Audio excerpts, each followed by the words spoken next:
छोटे से गांव बैरागढ़ में एक कच्चा सा घर था। उसी घर में रहते थे श्याम और उसकी पत्नी राधा। घर छोटा था, पर उसमें प्यार और अपनापन भरा हुआ था। आंगन में तुलसी का पौधा, सामने मिट्टी का चूल्हा और पास ही एक नीम का पेड़ खड़ा रहता था, मानो उनके जीवन का साक्षी हो। श्याम एक मेहनती किसान था। सुबह सूरज निकलने से पहले खेतों की ओर निकल जाता और शाम को थका हारा लौटता। राधा घर संभालने के साथ साथ खेतों में भी उसका हाथ बटाती थी।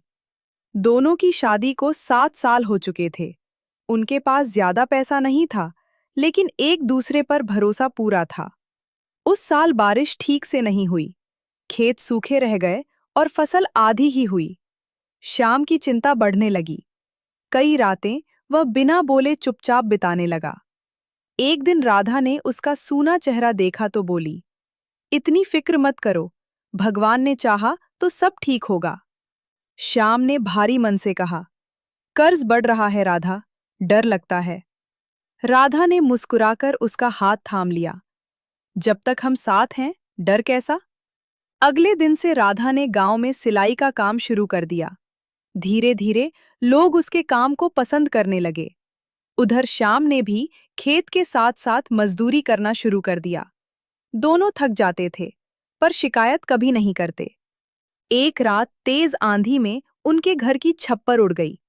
बारिश का पानी अंदर भर गया। श्याम निराश होकर बैठ गया।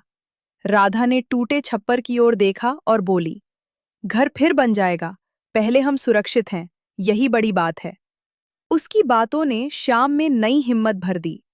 कुछ महीनों बाद बारिश अच्छी हुई, फसल लहलहाने लगी। सिलाई के पैसे से थोड़ा कर्ज भी उतर गया।